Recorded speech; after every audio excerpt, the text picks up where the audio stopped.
ಹೌದಾ, ಆಗಲಿ ಬಿಡಿ, ಇಷ್ಟ ಆತಲ್ಲ ಫೋನ್ ಮಾಡಿದ್ರಲ್ಲ. ಆದರೂ ನೀನೊಂದು ಕೆಲಸ ಮಾಡಬೇಕಿತ್ತಮ್ಮ. ನೀನು ಫಸ್ಟು ರಿಸೀವ್ ಮಾಡ್ಬೇಕಾದ್ರೆ ಮುಂಚೆ ಅದ್ರ ಕೈಗೆ ಕೊಟ್ಬಿಡ್ಬೇಕಿತ್ತು. ಗಡಿಬಿಡಿ ಮೇಲೆ ಕೊಟ್ಟಿದ್ರೆ ಅದು ರಿಸೀವ್ ಮಾಡಿದ್ಮೇಲೆ ಹೆಂಗಾರು ಮಾತಾಡ್ಕಿತಿದ್ರು. ಹೋಗಲಿ ಬಿಡು. ಅಪ್ಪಾಜಿನೂ ಹೇಳಬೇಕಿತ್ತು ಒಂಚೂರು ಪೂರ್ವಿತ ಮಾತಾಡು ಅಂತ. ಹೇಳಲ್ಲ ಅಪ್ಪಾಜಿ? ನಿನ್ನ ಅಪ್ಪನೂ ಹೇಳಿದ್ರೆ ಅದಪ್ಪ ನನ್ನ ಕೈಯಲ್ಲಿ ಇಟ್ಕೊಂಡು ನಾನು ಅದ್ರ ಹತ್ರ ಮಾತಾಡೋಕ್ಕಾಗ್ತದನ್ನ. ಸರಿತಾ, ನೀನು ಹೇಳ್ತೀಯಲ್ಲ, ಎಂತ ಮಾಡೋದು? ನಿನ್ನ ಅಪ್ಪ ಕೊಂಡ್ಬಿಟ್ರು, ಕಾಲು ಬಿಟ್ಟರು, ಎಂತ ಮಾಡಿದ್ರು ತಲೆ ಕೆಳಗೆ ಹಾಕಿಂಡು ಕೂತೋಳು ಎತ್ತಲೇ ಇಲ್ಲ. ಬೇಡ ಅನ್ನಕ್ಕೆ ಹಾಕಿತ್ತು. ಎಂತ ಮಾಡೋದು ಹೇಳು? ಸುಮ್ಮನೆ ಹಾಕಿಂಡೆ ಕಡೆಗೆ. ಈಗ ಆಮೇಲೆ ಫೋನ್ ಇಟ್ಟ ಮೇಲೆ ಹೇಳಿದೆ, ಇನ್ನೊಂದು ಸತಿ ಮಾಡಿದಾಗ ನಾನು ಮಾತಾಡ್ತೀನಿ ಅಂತದೆ. ಇನ್ನೊಂದು ಸತಿ ಮಾಡಿದಾಗಲೂ ಹಾಗೆ ಮಾಡ್ತದೋ ಎಂಥದೋ ಕಡಿಕು. ಅಲ್ಲ, ಅವ್ರಿಗೆ ರಾಕೇಶ್ ಗೊತ್ತಾತಾ ಪೂರ್ವಿತ್ ಬೇಕಂತಲೇ ಮಾತಾಡಲ್ಲ ಅಂತ? ಅವ್ರಿಗೆ ಗೊತ್ತಾಗದೇ ಇದ್ದಂಗೆ ಇದು ಮಾಡಬೇಕಿತ್ತು ಮರತಿ ನೀನು. ನಿಂಗೆ ಇದನ್ನು ಫಸ್ಟೇ ಹೇಳಿಡ್ಬೇಕಿತ್ತು, ಮರ್ತೇ ಹೋತು ನೋಡಿ ನನಗೆ. ಇಲ್ಲೇ ಗೊತ್ತಾಗಲ್ಲ, ನಂಗಷ್ಟು ಗೊತ್ತಾಗಲ್ಲ ಸರಿತಾ. ಇಲ್ಲ ಅದು ಅಲ್ಲಿ ಹೋಗ್ಯದೆ ಇಲ್ಲಿ ಹೋಗ್ಯದೆ ಅಂಥೇಳಿ ಇದು ಮಾಡೋಕೆ ಹಾಕಿಂಡೆ.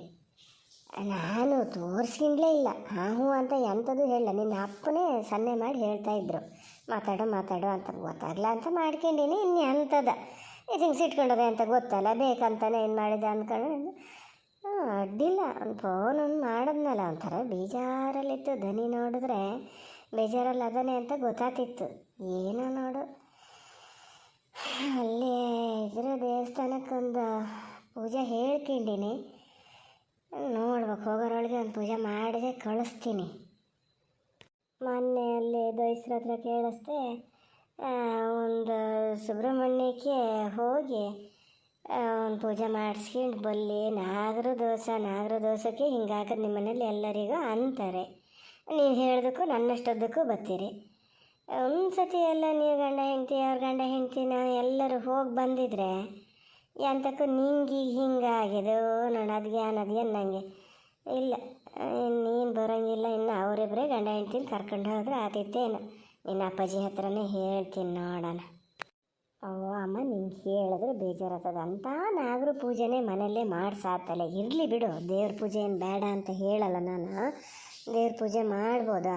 ಅಲ್ಲ, ಏನು ಹೇಳಿದ್ರು ರಾಕೇಶ? ಎಂತ ಮಾತಾಡಿದ್ರು ನಿನ್ನ ಹತ್ರ? ಎಂತ ಮಾತಾಡೋದೆ? ಪೂರ್ವಿತ ಏನು ಮಾಡ್ತಾರೆ? ಪೂರ್ವಿತ ಹೆಂಗದಾರೆ? ನೀವು ಆರಾಮಿದ್ದೀರಾ? ಮಾವ ಆರಾಮದಾರ? ಇದನ್ನೇ ಕೇಳಿದ್ನೇ ಕೇಳದ. ನಾನು ಹ್ಞೂ ಅನ್ನದ. ನಾನಾರು ಎಂತ ಮಾತಾಡೋದೆ? ನಾ ಇತ್ಲಾಗೊಂದು ಬದಿ ಇದರ ಕಡೆ ನೋಡೋದ, ಅಲ್ಲಿ ಫೋನಲ್ಲಿ ಮಾತಾಡೋದು. ಒಂದು ಮಾತಾಡಿ ಮತ್ತೊಂದು ಗಂಟೆ ಹೊತ್ತು ಏನೂ ಇಲ್ಲ, ಹ್ಞೂ ಇಲ್ಲ. ಏನು ಅಳ್ತಿದ್ನೋ ಎಂಥದ ನೋಡು ಅವನದು. ಏನು ವಿರಾಚಾರನ ಒಂದೊಂದು ಸತಿ ಜ್ಞಾನ ಮಾಡಿದ್ರೆ ಪಾಪ ಕಾಣ್ತದೆ.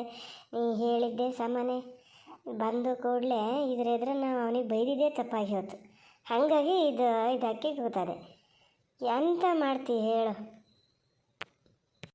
ಮತ್ತೆ ನಾನು ಹೇಳಿದ್ದೇನು ಸುಳ್ಳನು? ನನ್ನ ಮೇಲೆ ಸಿಟ್ಟು ಮಾಡಿದೆ ನೀನು ಆವಾಗ. ಈಗ ಅನಿಲಣ್ಣಗೆ ಆ ಥರ ಬೈದೆ. ಈಗ ನೋಡು, ಯಾರು ಬರ್ಬೇಕಾತಮ್ಮ ಸರಿ ಮಾಡೋಕ್ಕೆ?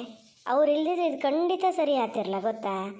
ಇನ್ನೊಂದು ಸತಿ ನೀನು ಯಾರ್ಯಾರಿಗೆ ಎಂತ ಬೇಕಾದ್ರೂ ಹೇಳ್ಕ್ಯ. ಅನಿಲಣ್ಣ ಸುದ್ದಿ ಮಾತ್ರ ಏನೂ ಹೇಳಬೇಡ ಅಮ್ಮ. ನೋಡಿ ಹೇಳಿ, ನಾನು ಹೇಳಿದ್ರೆ ನೀವು ಒಂದು ಸತಿ ಫೋನ್ ಮಾಡಿ ಅವ್ರ ಹತ್ರ ಮಾತಾಡೋದು ಒಳ್ಳೇದು. ಹ್ಞೂನೇ, ನಿನ್ನ ಅಪ್ಪಾಜಿನೂ ಹಾಗೆ ಹೇಳ್ತಾರೆ.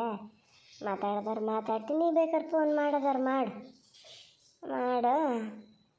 ನೋಡೋಣ. ಬಲ್ಲಿ ಮನೆಗೆ ಅಂದೆ ನೋಡ, ಹೇಳ್ಬೇಕು ಅಂದ್ಕೊಂಡಿನಿ. ಎಂಥದ ಮಾತಾಡ್ತಾ ಜ್ಞಾನ ಮರ್ತದ್ದು. ಮನೆಗೆ ಬಲ್ಲಿ ಅನ್ನೆ ಬತ್ತೀನಿ ಅಂತಾನೆ ಒಂದು ಸತಿ ಈಗ ಅಲ್ಲ ಇನ್ನೊಂದು 4 ದಿನ ಬಿಟ್ಟು ಬರ್ತೀನಿ ಅಂತಾನೆ. ಎಂತ ಹೇಳ್ತಾನೆ ಅಂತಲೇ ಗೊತ್ತಾಗಲ್ಲೇ. ಬಂದಿದ್ರೆ ಆತೈತಿ. ಈಗ ಬೇಡ ಅಮ್ಮ, ಇಷ್ಟು ಬೇಗ ಬರೋದು ಬೇಡ. ಇಷ್ಟು ದಿವಸನೇ ಆಗ್ಯದಂತೆ. ಸ್ವಲ್ಪ ನಿಧಾನದಿಂದನೇ ಎಲ್ಲ ಸರಿಯಾದರೂ ಆಗ್ತದೆ. ಎಂತ ಗೊತ್ತಾ, ಅವ್ರು ಬರೋಕ್ಕಿಂತ ಮುಂಚೆ ಒಂಚೂರು ಮೆಂಟಲಿ ಪ್ರಿಪೇರ್ ಆಗಿರ್ಬೇಕಲ್ಲ. ನಾನು ಹಿಂಗೆ ಬಂದಕ್ಕೂ ಮಾತಾಡ್ತೀನಿ ಅನ್ನಂಗೆ ಇರಬೇಕು. ಕಡೆಗೆ ಅವ್ರ ಮನೆಗೆ ಬಂದಾಗಲೂ ಮಾತಾಡದೇ ಇದ್ದರೆ ಅವ್ರಿಗೆ ಮತ್ತೆ ಸಿಟ್ಟು ಬಂದು ಅವೆಲ್ಲ ಯಾಕೆ ಬೇಕಮ್ಮ? ನೀ ಬೇಗ ಬನ್ನಿ ಅಂತ ಕರಿಬೇಡ. ಅಷ್ಟ್ರ ಒಳಗೆ ಇವಳನ್ನೊಂದು ಸಮ್ ಮಾಡ್ಕ. ಅಲ್ಲ, ಈಗ ಅಲ್ಲಿ ಪೂರ್ವಿತ ಅದಾಳ? ನಾ ಮಾತಾಡೋದನ್ನ ಕೇಳಿಸ್ಕೊಂತ ಅದಾಳ? ಇಲ್ಲ ಇಲ್ಲ, ಇಲ್ಲೇ ಯಾರೋ ಅದ್ರ ಫ್ರೆಂಡ್ ಫೋನ್ ಮಾಡಿತ್ತಪ್ಪ, ಅಲ್ಲಿ ಹೋಗಿ ಮಾತಾಡ್ತಾ ಅದೇ. ಎಂಥದ್ದು ಬೆಂಗಳೂರಲ್ಲಿ ಕೆಲಸ ಗಿಲ್ಸ ಎಂಥದ್ದು ಕೆಲಸ ಅಂತ ಗೊತ್ತಿಲ್ಲ, ಅಂತ ಗೊತ್ತಿಲ್ಲ, ಅಂತ ಬೆಂಗಳೂರು ಅಂದಂಗೆ ಆತೈತೆ. ನಂಗೆ ಅದು ಬೇರೆ ಹೆದರಿಕೆ ಶುರು ಆಗ್ಯದ. ಈಗ ನೀ ಕಡೆಗೆ ಫೋನ್ ಮಾಡಿ ಏನು ಎತ್ತ ಅಂತ ಒಂಚೂರು ಕೇಳು ನೋಡೋಣ. ಕಡೆಗೆ ಎಲ್ಲರೂ ಬೆಂಗಳೂರಿಗೆ ಡ್ಯೂಟಿ ಮಾಡೋಕ್ಕೆ ಬರ್ತೀನಿ ಅಂತ. ಅಯ್ಯೋ ಎಂಥದ್ದೇನು. ಅಯ್ಯೋ ಬೇಡ ಅಮ್ಮ, ಬೇಡ, ಹಂಗೊಂದು ಆಗಕ್ಕೆ ಬಿಡಬೇಡ ನೀನು.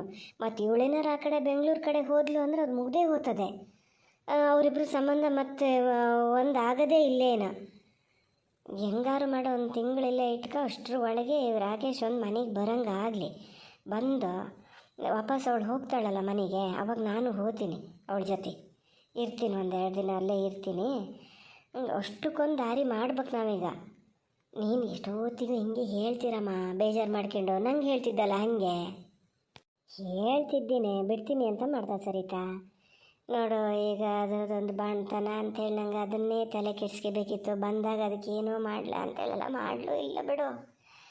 ಥರ ಜ್ಞಾನ ಮಾಡಿದ್ರು ಭಾಳ ಬೇಜಾರಾಗ್ತದೆ. ಅದು ಕೊಟ್ಟು ಕಳಿಸ್ಬೇಕು ಅಂದ್ಕೊಂಡಿದ್ನ, ಕೊಟ್ಟು ಕಳ್ಸೋಕ್ಕಾಗಲಿ. ಅವನ್ನೆಲ್ಲ ಇಲ್ಲಿ ಮನೇಲಿ ನೋಡ್ದಂಗೆ ಜೀವ ಹಿಂಡ್ತದೆ. ಎಂತ ಮಾಡೋದು ಹೇಳು, ನಿಂತದ್ರೆ ಆಚಾರನ ಎಂಥದ್ದು ಅದು ಬೇಜಾರು ಮಾಡ್ತದೆ. ನನ್ನ ದಸೆಯಿಂದ ಅಕ್ಕಗೊಂದು ಹಿಂಗೆ ಆತಲ್ಲ ಅಮ್ಮ, ಏನು ಮಾಡೋದು ಅಂತದೆ. ಈಗ ಹೆಂಗೊಂದು ಹೇಳು ಸರಿತಾ. ನೀಗ ಹೇಳ್ದಲ್ಲ ಅದ್ರ ಜೊತೆ ನಾನು ಹೋಗ್ತೀನಿ ಅಂತ. ನನಗೂ ಒಂದು 4 ದಿನ ಬಂದು ನಿಮ್ಮ ಮನೇಲಿ ಇರಂಗ ಆತ. ಅದೇ ಕಡೆ ಬರ್ತೀನಿ ಅಂತ ಒಂದು ಹೇಳು ನೋಡೋಣ, ಎಂತ ಹೇಳ್ತದೆ ಗೊತ್ತಾಗ್ತದಲ್ಲ. ಯಾರ ಹತ್ರ ಮಾತಾಡ್ತಿದ್ದೀಯ ಸರಿತಾ? ಅಮ್ಮ, ನಾನು ಆಮೇಲೆ ಫೋನ್ ಮಾಡ್ತೀನಿ ಆತ. ಅಲ್ಲ ತಡಿ, ಹೆಚ್ಚು ತಡಿ ಮಾರತಿ, ನಿಂದೊಂದು ಕೆಲಸ ಯಾವಾಗಲೂ ಇದ್ದಿದ್ದೆಯ ನಿಂದ. ಇದು ಅಮ್ಮ ಆಮೇಲೆ ಮಾಡ್ತೀನಿ. ಅಮ್ಮ ಫೋನ್ ಮಾಡಿತ್ತು ಕಣ್ರಿ. ಏನಂತೆ? ನಿನ್ನ ತಂಗಿದು ಏನಂತೆ ಹೇಳ. ಸುಮ್ಮನೆ ಹೋಗಲ್ಲ, ಆರಾಮಾಗಿ ಇರ್ಬೋದು ಮಾರತಿ, ಏನು ತೊಂದರೆ ಇಲ್ಲ. ಇದ್ರದ್ದೇ ಹೆಚ್ಚಾತು ಅಂತ ಕಾಣ್ತದೆ ನಂಗೆ ಒಂದೊಂದು ಸತಿ. ಎಂತ ಹೆಚ್ಚಾತು ಅನ್ನಿಸ್ತದೆ ನಿಮಗೆ? ಅವ್ರು ಏನು ಹೇಳ್ಯಾರೆ ಗೊತ್ತಾ? ನಮಗೆ ಪೂರ್ತಿ ಗೊತ್ತಿಲ್ಲದೆ ಹಂಗೆ ಮಾತಾಡೋದು ತಪ್ಪಾತದ ಕಣ್ರಿ. ಅದು ಏನು ಹೇಳಲ್ಲ ಏನು ಅಂತ. ಹಂಗೆ ಬಲವಾದ ಕಾರಣ ಇಲ್ಲದೆ ಅದು ಹಂಗೆ ಬರೋದೂ ಇಲ್ಲ. ನನಗೆ ಬುದ್ಧಿ ಹೇಳೋದು. ಎಂಥ ಬಲವಾದ ಕಾರಣ ಸರಿತಾ? ನಿನ್ಗಿಂತ ಬಲವಾದ ಕಾರಣ ಇರ್ತದ. ನೀನೀಗಿಲ್ಲ ಅಲ್ಲ ಹೇಳೋದು ಅಂತ ಅಲ್ಲ, ಎಷ್ಟೆಲ್ಲ ಸುಧಾರಿಸ್ಕೊಂಡು ಈಗ ನೀನು ಜೀವನ ಮಾಡ್ಕೊಂಡು ಹೋಗಲ್ಲ. ನಿನ್ನ ನೋಡಾರು ಅದು ಕಲಿಬೇಕಾ ಬೇಡ? ಓ, ನೀವು ಹೇಳೋದೆ ಅಂತ.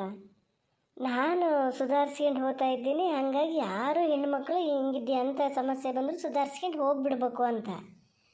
ಬೇರೆ ಹೆಣ್ಮಕ್ಳಿಗೆ ಹಿಂಗೆ ಆಗಬಾರ್ದು ಅಂತ ಯೋಚನೆ ಮಾಡಲ್ಲ ನೀವಲ್ಲ.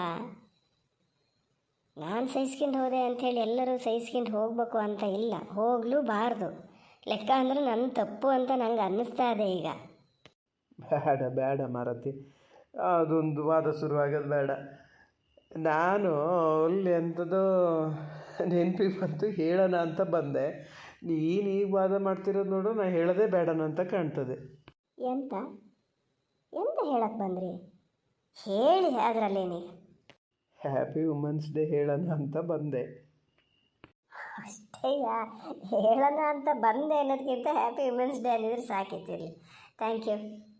ಲೆಕ್ಕ ಅಂದರೆ ಒಂದು ವಾರದ ಹಿಂದೆ ಹಿಂಗೆ ಮೊಬೈಲಲ್ಲೆಲ್ಲ ನೋಡ್ತಾ ಇರೋ ಮಾತಾಡೋಷ್ಟೊತ್ತಿಗೆ ಎಂಥಾರು ಒಂದು ಗಿಫ್ಟ್ ತಂದು ಕೊಡಬೇಕು ಅಂತ ಯೋಚನೆ ಮಾಡೀನಿ. ಆದರೆ ಇವತ್ತು ಅನ್ನೋದು ಮರ್ತೇ ಹೋಗ್ಯದ. ಈಗ ಎಂತ ನೋಡಿದಾಗ ನೆನಪಾಗಿದ್ದು ನನಗೆ. ಬೇಡಪ್ಪ, ಗಿಫ್ಟ್ ಏನು ಬೇಡ. ವರ್ಷ ಪೂರ್ತಿ ಒಂದು ಹೆಣ್ಣು ಅನ್ನೋ ಗೌರವ ಕೊಟ್ಟರೆ ಸಾಕು, ಅದೇ ದೊಡ್ಡ ಗಿಫ್ಟ್. ನಾನು ಗೌರವ ಕೊಡದೆ ಎಂತ ಮಾಡಿದ್ದು ನೋಡೋಣ ಹೇಳ.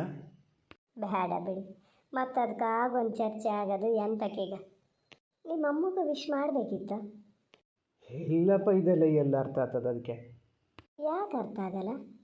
ನನಗೀಗ ಅರ್ಥ ಆಯ್ತು ತಾನೇ. ಅವ್ರು ಹೆಣ್ಣು ಅಂತ ಅವ್ರಿಗೆ ಗೊತ್ತಿರ್ತದೆ. ನೀವು ಹೇಳಿದಾಗ ಅವ್ರಿಗೆ ಗೊತ್ತಾಗ್ತದೆ, ಓ ಇಂಥದ್ದೊಂದು ದಿನ ಅಂತ. ನೀವು ಹೇಳಿ ನೆನಪು ಮಾಡಿದ್ರೆ ಈ ಥರದ ದಿನಗಳು ಅದಾವಂತ ಗೊತ್ತಾಗ್ತದೆ ಅವರಿಗೆ. ನೀವೇ ಹೇಳದೇ ಇದ್ದರೆ ಏನು ಗೊತ್ತಾಗ್ತದೆ ಅಂದ್ಕೊಂಡು ಸುಮ್ಮನೆ ಇದ್ದರೆ ಗೊತ್ತೇ ಆಗಲ್ಲ ಪಾಪ ಅವರಿಗೆ. ಹೋಗಿ ವಿಶ್ ಮಾಡಿ. ಇದನ್ನೇ ಹೇಳಿದ್ದು ನಾನು, ಗೌರವ ಕೊಟ್ಟರೆ ಸಾಕು ಹೆಣ್ಮಕ್ಳಿಗೆ ಅಂತ.